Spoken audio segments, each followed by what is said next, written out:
네, 좀 더 깊이 더 자세히 들어보는 더 인터뷰 시작하겠습니다. 오늘 오전에 한동훈 전 국민의힘 대표에 대한 제명안이 의결됐습니다. 친한계 현역 의원 또 오세훈 서울시장 등이 공개적으로 장동혁 당대표 즉각 사퇴를 요구하고 나섰습니다. 친한계 김종혁 전 국민의힘 최고위원 전화로 연결해서 좀 더 깊은 이야기 나눠보겠습니다. 나와 계시죠? 네, 이 앵커님. 예. 안녕하십니까? 안녕하십니까? 한 전 대표와 제명 결정 난 후에 이야기를 좀 나눠보셨습니까? 네, 뭐 하여튼 여러 가지로 다양하게 접촉하고 있습니다. 예, 어떤 심경이던가요? 글쎄요, 이제 뭐 그 한 대표의 심경은 본인이 그 기자회견에서 얘기했던 그런 것일 겁니다. 그러니까 이 당은 지금 어떤 특정 사람들 것이 아니고 당원들의 것이고, 그다음에 용기를 잃지 말자. 그리고 나는 다시 돌아올 테니 너무 좌절하지 말라. 뭐 이런 얘기였잖아요. 예. 근데 저는 개인적으로는 이번 그 제명 사태를 보면서 어떤 느낌이 들었냐면 2024년 12월 3일이 생각났어요. 그 비상계엄의 날이지 않습니까? 예.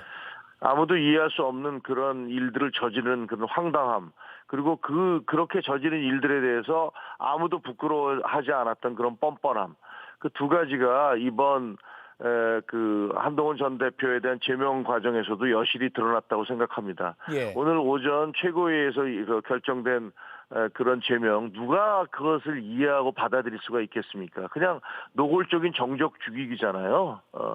그러니까 그런 부분들에 대해서 오세훈 전 시장이라든가 그리고 우리의 현역 의원들, 그리고 또 원외 당협위원장들까지도 일제히 거기에 대해서 비판을 하고 있고, 예. 제가 보기에는 아마 내일 아침에 언론에서도 모든 신문의 사설에서 이것을 긍정적으로 얘기하는 그런 언론은 거의 없을 거라고 생각이 되어집니다. 예. 도대체 왜 이런 일을 하고 있는지 저는 정말 이해가 되지 않습니다. 예. 김종욱 전 최고위원 사실상 제명 결론이 났을 때도 다음날 아침 신문 제목이 뭐 진보 보수 일간지 할 거 없이 비슷했던 걸로 저도 기억을 합니다.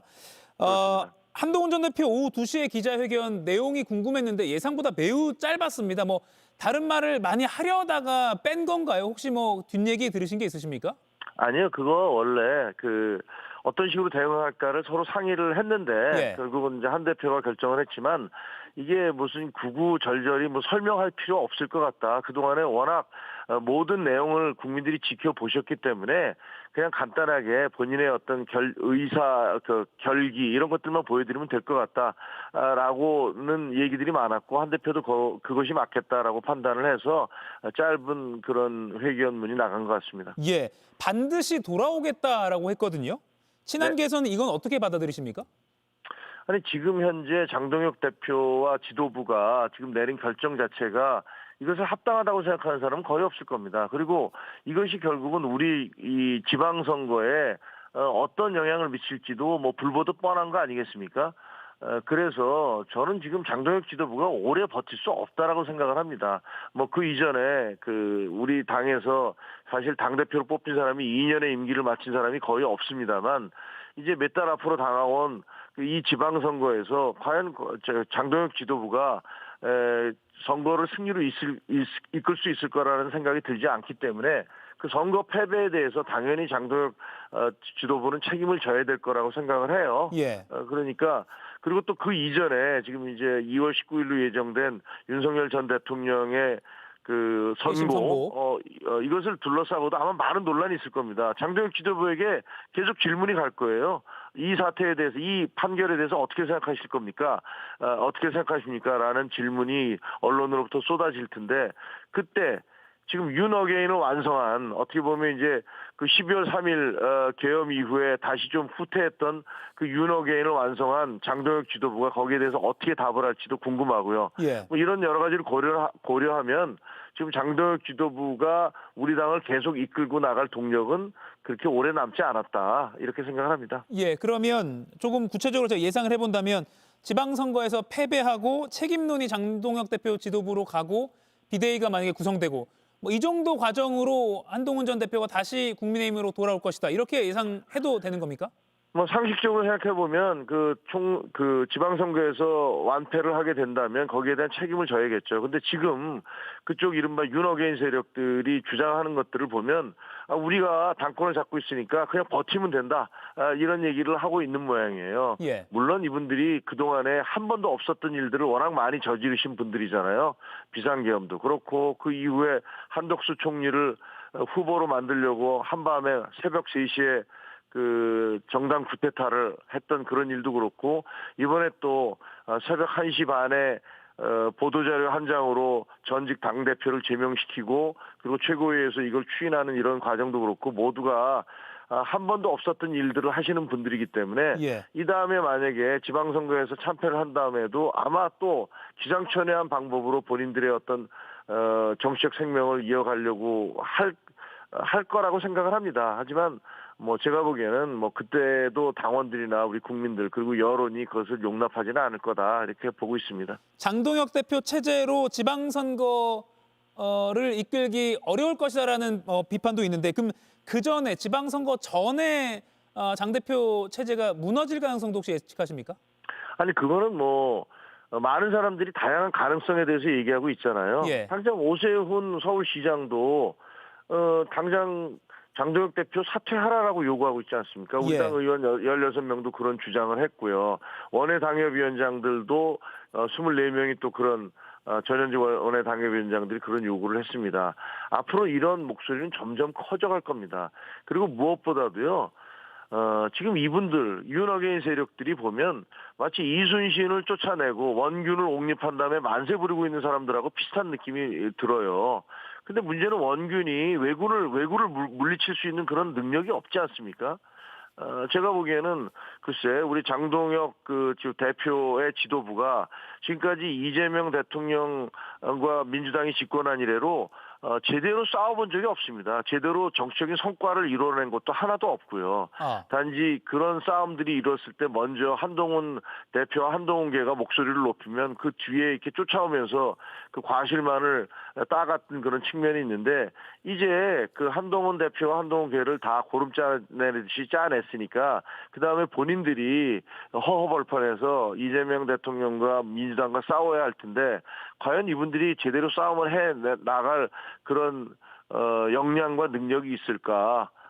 저는 거기에 대해서 상당히 회의적입니다. 예. 방금 언급하셨는데 오세훈 서울시장이 페이스북에 장동혁 대표 즉각 물러나야 한다. 기어이 당을 반헌법적 비민주적으로 몰아갔다.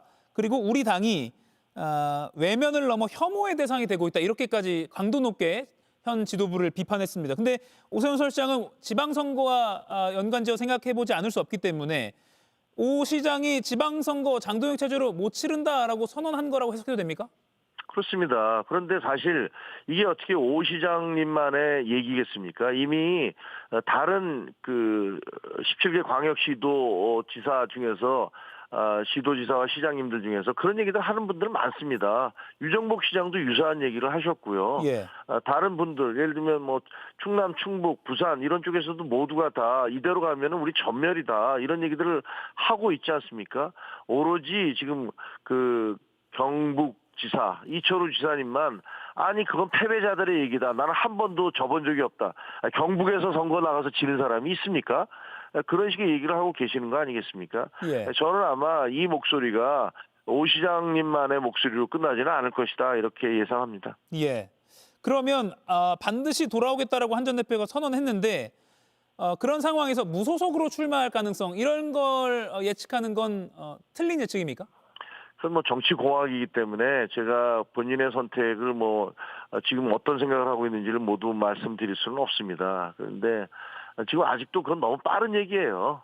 그런 부분에 대해서는 재보궐 선거가 어느 지역에서 치러질지 예. 이런 것들도 결정되지 않았기 때문에 벌써부터 예단해서 무슨 무소속으로 출마할 것이다 말 것이다 이렇게 얘기하는 것은 너무 섣부른 얘기고요. 예. 당장 오늘도 심지어는 서울시장에 나올 것이다, 대구에서 출마하기로 결정했다, 이런 식의 이른바 지라시라는 것들이 막 돌고 있더라고요. 예. 근데 저는 그것은 오늘 같은 날에 이런 얘기들이 갑자기 도는 건 지금 당 대표를 제명했다는 그런 헌정사상 초유의 사태에 대해서 물타기를 하고 있는 거다라고 그냥 생각을 합니다. 예.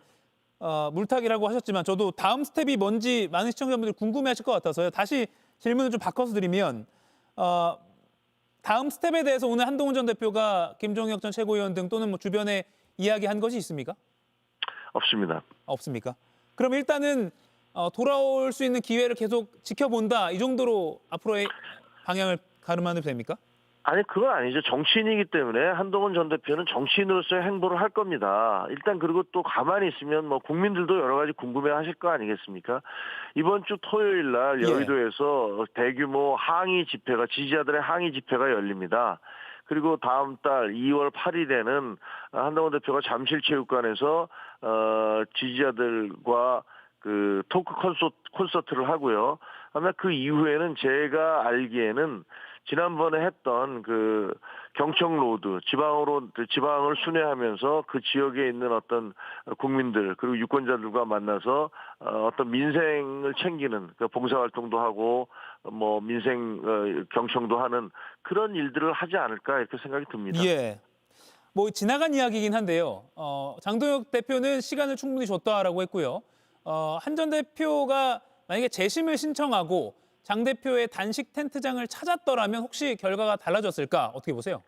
전혀 그렇지 않다고 봅니다. 오히려 장동혁 대표하고 그 주변을 둘러싸고 있는 윤 어게인 세력들은 아마 그런 생각만 했을 겁니다. 한동훈이 만약에 그 찾아오면 어떤 식으로 망신을 주고 어떤 식으로 정치적으로 타격을 줄 것인가. 이런 생각만 했을 겁니다. 그래서 지지자들의 길을 꺾고 자기 지지자들, 그러니까 윤어게인 세력들의 사기를 올려주는 그런 방법이 뭘까? 이런 생각을 많이 했을 거라고 생각합니다. 그래서 뭐 지금 장동혁과 지금 윤어게인을 완성한 그런 지도부가 한동훈 전 대표와 무슨 협조하고 협력해서 통합을 해서 갈 생각은 애초부터 없었다라고 봅니다. 예.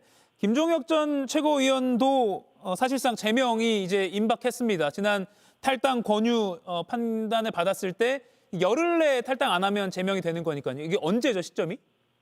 그게 그 서로 유권 해석이 다 다르더라고요. 근데 예. 어저께 이제 처음으로 그 등기 속달로 그걸 받았어요. 그러니까 받은 날로부터 따지면 열흘이면 다음 주 토요일이라고 그러더라고요. 예. 그러니까 다음 주 토요일이 되면 저도 이제 제명이 되는 거죠. 어떻게 대응하실 생각이십니까? 저는 뭐 당연히 그 부분에 대해서는 가처분 신청을 낼 겁니다.